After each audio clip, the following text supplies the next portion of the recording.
ನಮಸ್ತೆ ಫ್ರೆಂಡ್ಸ್, ಇವತ್ತಿನ ವಿಡಿಯೋದಲ್ಲಿ ನಾನು ದಾಸವಾಳ ಗಿಡದ ಆರೈಕೆನ ನಾನು ಇವತ್ತು ಹೇಗೆ ಮಾಡ್ತೀನಿ, ಮತ್ತು ನಾನಿಲ್ಲಿ ಈ ಬಡ್ ಕಟ್ಟಿದ್ನಲ್ಲ ಅದು ಯಾವ ರೀತಿ ಚಿಗುರಿದೆ ಅದನ್ನು ನಾನು ಬೇರೆ ಬಂದಿರೋದನ್ನು ತೋರಿಸ್ತೀನಿ, ಮತ್ತು ಅದನ್ನು ನೆಟ್ಟು ಕೂಡ ತೋರಿಸ್ತೀನಿ ಕಟ್ ಮಾಡಿ. ಈಗ 3 ತಿಂಗಳ ಆಗಿದೆ, ಹಾಗಾಗಿ ಅದನ್ನು ನಾನು ಕಟ್ ಮಾಡಿ ನಿಮಗೆ ತೋರಿಸೋಣ ಅಂತ ಅಂದ್ಕೊಂಡಿದ್ದೀನಿ. ಮತ್ತು ಈ ದಾಸವಾಳ ಗಿಡಕ್ಕೆ ನಾನು ಯಾವ ರೀತಿ ಆರೈಕೆನ ಮಾಡ್ತೀನಿ ಅಂತ ತೋರಿಸ್ತೀನಿ. ನೋಡಿ ಎಷ್ಟು ಚೆನ್ನಾಗಿ ಬಡ್ಸ್ ಎಲ್ಲ ಬರ್ತಾ ಇದೆ. ನಾವು ಈಗ ಈ ಆರೈಕೆನ ಮಾಡೋದ್ರಿಂದ ಆಮೇಲೆ ಚೆನ್ನಾಗಿ ಹೂವಾಗತ್ತೆ, ಅದು ಬಡ್ಸ್ ಎಲ್ಲ ಬಿದ್ದು ಹೋಗಲ್ಲ. ಆ ರೀತಿ ಆರೈಕೆಗಳನ್ನು ನಾವು ಮಾಡಬೇಕಾಗತ್ತೆ ಈ ಗಿಡಗಳಿಗೆ. ಹಾಗಾಗಿ ಯಾವ ರೀತಿ ಮಾಡ್ತೀನಿ ಅನ್ನೋದನ್ನು ಕೂಡ ನಾನು ನಿಮಗೆ ಹೇಳ್ತೀನಿ. ನೋಡಿ ಇಲ್ಲೆಲ್ಲ ಒಂದಷ್ಟು ಹುಳುಗಳು ತಿಂದಿತ್ತಲ್ಲ, ಆಮೇಲೆ ನೋಡಿ ಈ ಎಲೆಗಳೆಲ್ಲ ಚೆನ್ನಾಗಿ ಬರ್ತಾ ಇದೆ. ಪೆಸ್ಟಿಸೈಡನ್ನು ಸ್ಪ್ರೇ ಮಾಡ್ತಾ ಇದ್ದರೆ ಇದೇ ರೀತಿ ಬರುತ್ತೆ. ನೀವಿನ್ನು ನನ್ನ ಚಾನಲ್ನ ಹೊಸಬ್ರಾದರೆ ಅಂದರೆ ಸಬ್ಸ್ಕ್ರೈಬ್ ಮಾಡದೆ ಹೋದರೆ ಸಬ್ಸ್ಕ್ರೈಬ್ ಮಾಡ್ಕೊಂಡು ನೋಡಿ, ಆಗ ನಾನು ಹಾಕುವ ಎಲ್ಲ ವಿಡಿಯೋದ ನೋಟಿಫಿಕೇಷನ್ ನಿಮಗೆ ಬರುತ್ತೆ. ಎಲ್ಲ ವಿಡಿಯೋಸನ್ನು ನೀವು ನೋಡ್ಬೋದು. ಹಾಗಾಗಿ ಒಂದಷ್ಟು ಸಬ್ಸ್ಕ್ರೈಬ್ ಮಾಡ್ಕೊಂಡು ನೋಡ್ರೆ ನನಗೂ ಹೆಲ್ಪ್ ಆಗುತ್ತೆ. ಹಾಗೆ ಒಂದು ಲೈಕ್ ಮಾಡಿಬಿಡಿ.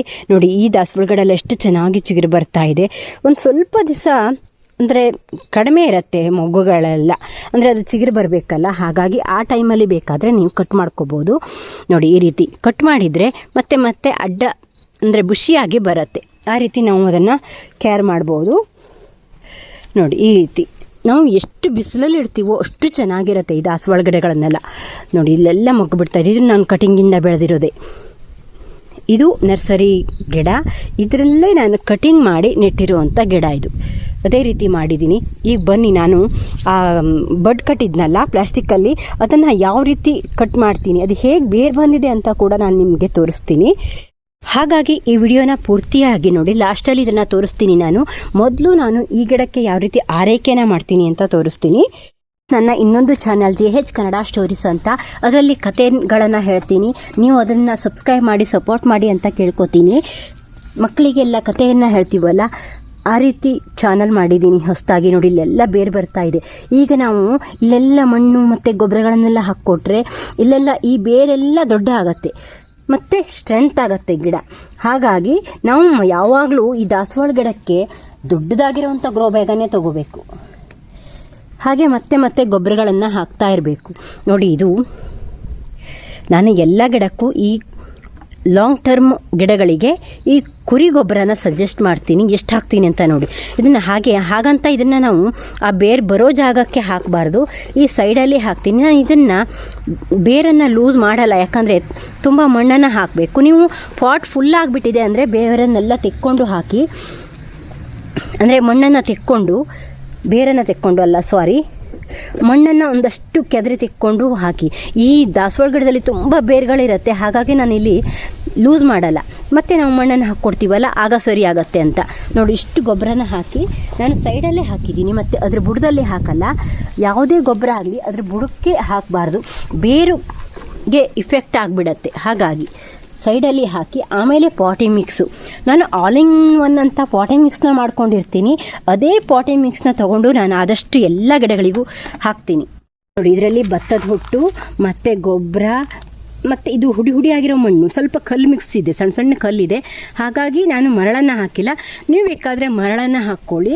ನಾವು ಕೌಡಂಗ್ ಕಂಪೋಸ್ಟ್ ಮತ್ತು ಎಲೆಯಿಂದ ಮಾಡಿರೋವಂಥ ಕಂಪೋಸ್ಟನ್ನು ನಾನು ಹಾಕಿ ಪಾಟಿಂಗ್ ಮಿಕ್ಸ್ನ ರೆಡಿ ಮಾಡಿ ಇಟ್ಕೊಂಡಿರ್ತೀನಿ. ಯಾವಾಗ ಬೇಕೋ ಆವಾಗ ನಮಗೆ ಗಿಡ ನೆಡಲಿಕ್ಕೆ ಈಸಿ ಆಗುತ್ತೆ ಅಂತ. ಹಾಗೆ ಅದೇ ಪಾಟಿಂಗ್ ಮಿಕ್ಸ್ನ ನಾನಿಲ್ಲಿ ಸ್ವಲ್ಪ ಜಾಸ್ತಿನೇ ಹಾಕ್ತೀನಿ. ಮತ್ತು ಒಂದು ಪಾಟ್ ಫುಲ್ ಆದರೆ ನಾವು ಆಮೇಲೆ ಈ ಮಣ್ಣನ್ನು ತೆಗೆದು ಹೊಸ ಮಣ್ಣನ್ನು ಹಾಕಬೇಕಾಗತ್ತೆ. ಇನ್ನೊಂದು 2-3 ತಿಂಗಳ ನೀವು ಇದಕ್ಕೆ ಬರಿತಾ ಮೇಲಿಂದ ಲಿಕ್ವಿಡ್ ಹಾಕಿ ಮತ್ತು ಸ್ವಲ್ಪ ಗೊಬ್ಬರಗಳನ್ನು ಹಾಕ್ಕೊಟ್ರೆ ಸಾಕಾಗತ್ತೆ. ಪಾಟಿಂಗ್ ಮಿಕ್ಸ್ನ ಹಾಕೋ ಅವಶ್ಯಕತೆ ಇರಲ್ಲ. ನೋಡಿ ಈ ರೀತಿ ಇಲ್ಲಿವರೆಗೂ ನಾನು ಪಾಟಿಂಗ್ ಮಿಕ್ಸ್ನ ಹಾಕಿ ಮಲ್ಚಿಂಗ್ ಮಾಡಿ ಕೊಡ್ತೀನಿ. ಮಲ್ಚಿಂಗ್ ಮಾಡೋದ್ರಿಂದ ಈ ಮಣ್ಣು ತೊಳೆದು ಹೋಗಲ್ಲ, ಇಲ್ಲಾಂದರೆ ಮಣ್ಣೆಲ್ಲ ತೊಳೆದು ಹೋಗಿ ಮೇಲೆ ಕಲ್ಲಿನ ಅಂಶ ಮಾತ್ರ ಮೇಲೆ ಉಳ್ಕೊಬಿಡತ್ತೆ. ಹಾಗಾಗಿ ಮಲ್ಚಿಂಗ್ ಕೂಡ ತುಂಬ ಇಂಪಾರ್ಟೆಂಟು. ನೀವು ತೆಂಗಿನ ನಾರನ್ನು ಮಲ್ಚಿಂಗ್ ಮಾಡ್ಬೋದು, ಇಲ್ಲ ಒಣಗಿದ ಎಲೆ, ರಟ್ಟಿನ ಪೀಸು ಏನಾದರೂ ತಗೊಂಡು ಮಲ್ಚಿಂಗ್ ಮಾಡಿ.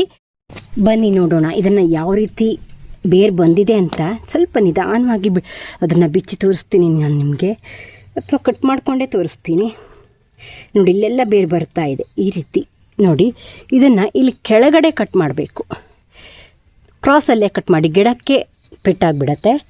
ಹಾಗಾಗಿ ನೋಡಿ ಈ ರೀತಿ ಇದನ್ನು ಕಟ್ ಮಾಡ್ಕೊಂಡಿದ್ದೀನಿ. ಬೇರು ತೋರಿಸ್ತೀನಿ ಯಾವ ರೀತಿ ಇದೆ ಅಂತ. ಈಗ ನಾನು ಇದನ್ನು ಬಿಚ್ಚಿ ತೋರಿಸ್ತೀನಿ. ನಿಧಾನವಾಗಿ ಬಿಚ್ಚಿ, ಅದು ತುಂಬ ಸೂಕ್ಷ್ಮವಾಗಿರುತ್ತೆ ಈ ಬೇರುಗಳೆಲ್ಲ, ಅದು ಹಾಳಾಗಿಬಿಡತ್ತೆ. ಸ್ವಲ್ಪ ಇದು ಲಡ್ಡಾಗಿದೆ, ಹೀಗೆ ಎಳೆದ್ರೂ ಕೂಡ ಬರುತ್ತೆ. ಪ್ಲಾಸ್ಟಿಕ್ ದಾರನ ಹಾಕಿದ್ನಲ್ಲ ನಾವು ಟ್ಯಾಗನ್ನೆಲ್ಲ ಹಾಕಿದರೆ ಅದನ್ನು ಕಟ್ ಮಾಡೇ ತೆಗಿಬೇಕಾಗತ್ತೆ. ಹಾಗಾಗಿ ದಾರಗಳನ್ನು ಹಾಕಿದರೆ ನಾವು ಈ ರೀತಿ ಬಿಚ್ಕೋಬೋದು. ಸ್ವಲ್ಪ ನಿಧಾನವಾಗಿ ಅದನ್ನು ಎಳೆದು ಬಿಚ್ಕೊಬರ್ತೀನಿ ನಾನು. ಆಮೇಲೆ ನೋಡಿ, ನಾನಿಲ್ಲಿ ಬಿಚ್ಕೊ ಬಂದಿದ್ದೀನಿ ಸ್ವಲ್ಪ ನಿಧಾನಕ್ಕೆ.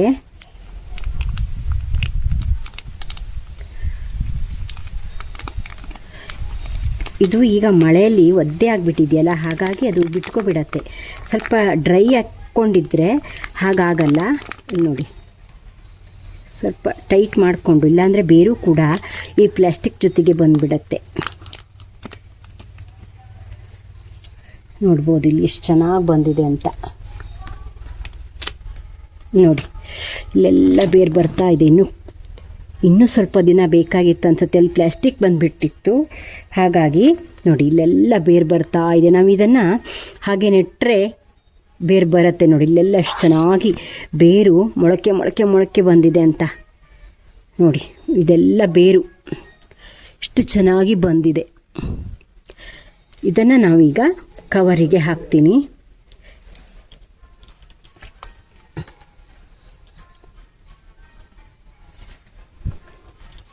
ನಾನೀಗ ಅದೇ ಸಣ್ಣಕ್ಕಿದೆಯಲ್ಲ, ಹಾಗಾಗಿ ನಾನಿಲ್ಲಿ ಕವರ್ನೇ ತೊಗೊಂಡಿದ್ದೀನಿ. ತುಂಬ ದೊಡ್ಡ ಕವರಲ್ಲಿ ಇದನ್ನು ನೆಡಲ್ಲ, ಸ್ವಲ್ಪ ಸಣ್ಣ ಕವರಲ್ಲೇ ನೆಡ್ತೀನಿ. ನೋಡಿ, ಇಲ್ಲಿ ಕೆಳಗಡೆ ಅಡಿಕೆ ಸಿಪ್ಪೆನ ಹಾಕ್ಕೋತೀನಿ. ಆಮೇಲೆ ನಾನು ಪಾಟಿಂಗ್ಸ್ ಅಲೆಮನ್ನಂಥ ಪಾಟಿಂಗ್ಸ್, ಅದೇ ಪಾಟಿಂಗ್ಸ್ನೇ ಹಾಕ್ಕೋತೀನಿ. ತುಂಬ ಎಲ್ಲ ಅದಕ್ಕೆ ಇದನ್ನು ಹಾಕೋಕ್ಕೆ ಹೋಗಲ್ಲ. ಸ್ವಲ್ಪ ಮರಳನ್ನು ಮಿಕ್ಸ್ ಮಾಡ್ಕೊಳ್ಳಿ. ಅಂಟಂಟಾಗಿರುವಂಥ ಮಣ್ಣಾದರೆ ಮರಳನ್ನು ಮಿಕ್ಸ್ ಮಾಡ್ಕೊಳ್ಳಿ. ಇಲ್ಲಾಂದರೆ ಭತ್ತದ ಹೊಟ್ಟಲ್ಲಿ ಬೇರು ಚೆನ್ನಾಗಿ ಬರುತ್ತೆ.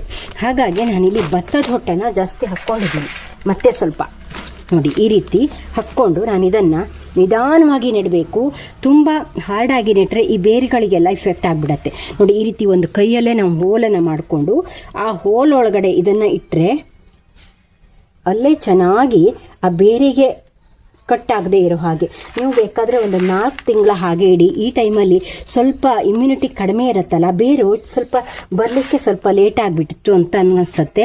ಆದರೆ ಬೇರು ಬರ್ತಾ ಇತ್ತು. ಇನ್ನೂ ಒಂದು 15 ದಿವಸ 20 ದಿವಸಕ್ಕೆಲ್ಲ ಬೇರು ಚೆನ್ನಾಗಿ ಬರ್ತಿತ್ತು. ನಾನು ಈಗಲೇ ಕಟ್ ಮಾಡಿದೆ.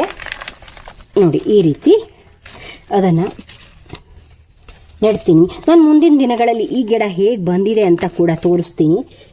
ಇಲ್ಲಿವರೆಗೆ ಅಂದರೆ ನಾವು ಎಲ್ಲಿವರೆಗೆ ಬೇರು ಕಾಣಿಸುತ್ತಲ್ಲ ನಮಗೆ, ಆ ಬೇರು ಬಂದಿದೆಯಲ್ಲ, ಅಲ್ಲಿವರೆಗೆ ನಾನಿಲ್ಲಿ ಮಣ್ಣನ್ನು ಹಾಕಿ ಸ್ವಲ್ಪ ಪ್ರೆಸ್ ಮಾಡ್ತೀನಿ. ಆದರೆ ಜಾಸ್ತಿ ಈ ಬುಡದಲ್ಲಿ ಪ್ರೆಸ್ ಮಾಡೋಕ್ಕೆ ಹೋಗಬೇಡಿ. ಅಲ್ಲಿ ಏನಾಗುತ್ತೆ ಅಂದರೆ ಆ ಬೇರು ಬರ್ತಾ ಇದೆಯಲ್ಲ, ಹಾಳಾಗಿಬಿಡತ್ತೆ. ನೋಡಿ, ಇಲ್ಲಿವರೆಗೂ ಮಣ್ಣನ್ನು ಹಾಕ್ತೀನಿ.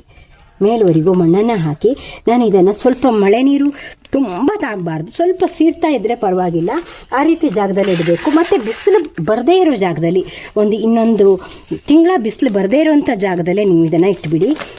ಆಗ ಚೆನ್ನಾಗಿ ಬೇರು ಬರುತ್ತೆ. ಈ ರೀತಿ ನಾನು ಮಲ್ಚಿಂಗ್ ಕೂಡ ಮಾಡ್ತೀನಿ ಇದಕ್ಕೆ.